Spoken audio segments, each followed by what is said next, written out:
안녕하십니까 여러분, 선천병원입니다. 오늘은 부주상골 증후군이라는 발목 질환에 대해서 알아보겠습니다. 부주상골은요, 상골이 붙어있는 작은 뼈를 이야기하겠죠. 반장이 있으면 부반장이 있듯이 부주상골이라고 합니다. 고라의 2차 중심으로부터 주상골의 결절 조면이 결절 조그만 뼈조각이 생기는 그런 질환이라고, 선천적인 질환이라고 합니다. 발병률은요 4에서 13% 정도 하고 유전은 5% 정도라고 합니다. 다양한 영어 이름으로 불리고 있는데요. ANS라고 부릅니다. 악세사리 나비큘라라고 하고 다른 이름으로는 프리할룩스라고 부르기도 합니다. 세 가지 형태가 있는데 먼저 첫 번째 형태는 조그만 뼈 조각만 있는 경우예요. 여기 보이시나요? 조그만 뼈가 주상골이 있고 부주상골이 있는 경우인데요. 이 경우는 본체와 붙어 있지 않습니다. 그래서 후경골근이죠. 후경골근의 종자골로 표현을 합니다. 후경골근은 원래 주상골 본체에 붙어 있는데 이 조그만 뼈 조각이 있기 때문에 여기 붙는다고 해서 종자골로 표현을 합니다. 후경골근은 적조부에 또 위치를 하죠. 그래서 주상골과의 연골 결합이 없습니다. 그래서 이건 좀 있다고 하더라도 통증이 없는 경우가 많습니다.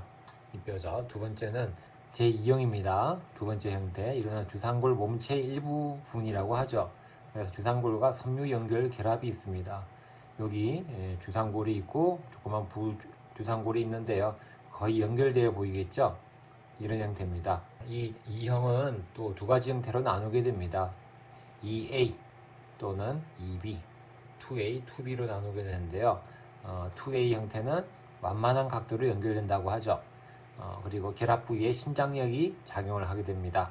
그리고 하지만 이 형태이기 때문에 견열 손상에 취약하다고 합니다. 이 형태가 됩니다. 2A, 이 형태.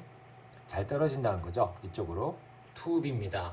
좀 더 하방에 위치하고 전단력의 시얼 포스에 작용을 한다고 합니다. 세 번째 형태입니다. 제 3형은요, 부주상골은 연골 결합이 없이 골성 융기에 의해서 유합이 된다고 합니다. 원뿔형 또는 코누웨이터형이라죠. 붙어있죠. 붙어있다고 합니다. 붙어있기 때문에 이거는 거의 불안정성은 거의 느껴지지가 않겠죠.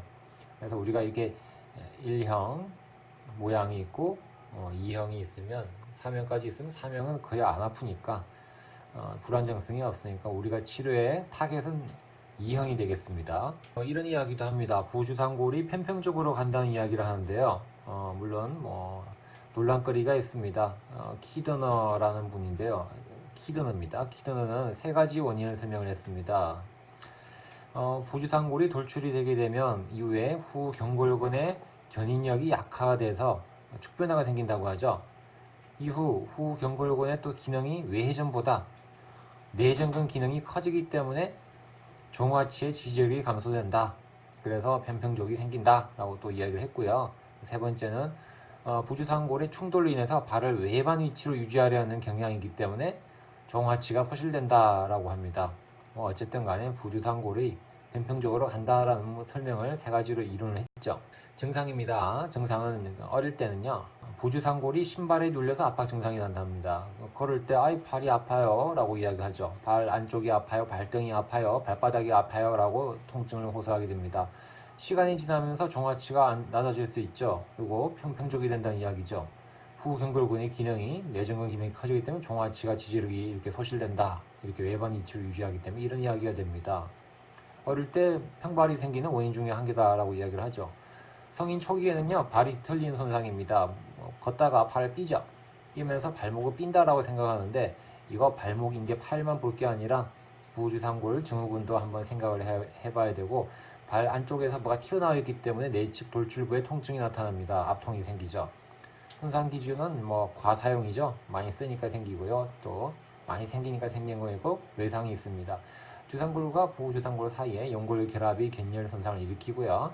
후경골근이 주상골 부착 부위에서 일어나는 부분 파열, 또 긴장력, 전단력, 압박력이 이후 경골근을 통해서 연골 결합을 전달되어 발생한다라고 합니다. 외래에서 어떻게 아플까요? 보면은 발목을 삔니다. 발을 삐고 발등 통증, 발목 통증으로 이렇게 부주상골에 통증이 나타난다고 이야기해요. 어디 아프세요? 물어보면 발 안쪽이 아파요 라고 이렇게 정확하게 찍게 됩니다. 대부분은 연골 결합의 움직임이 느껴집니다. 흔들흔들하면 움직이는 경우가 있습니다. 엑스레이상 보면 이 뼈가 툭 튀어나와서 이렇게 견열 손상이 보이죠. 오래되면서 경골근이 퇴행이 되면서 후경골근이 압통이 나타나면서 후경골근 부전증이 생기게 됩니다. 편평적이죠. 이게 발이 좀 전에 설명했지만 많이 발생한다고 합니다. 하지만 뭐 논란거리가 있죠. 카테고리 아까 설명했지만 한 번 더 정리하면 후경골근에 이상이 생기고 회내전이 동반되고 용골결합에 더욱 스트레스가 증가되어서 편평적 팽발이 생긴다라고 이렇게 이론을 설명하게 됩니다. 감사합니다. 오늘 영상에서는 부주상골의 진단에 대해서 알아봤고요. 다음엔 치료에 대해서 알아보겠습니다. 오늘도 영상 보고 많은 도움이 있기 바랍니다. 감사합니다.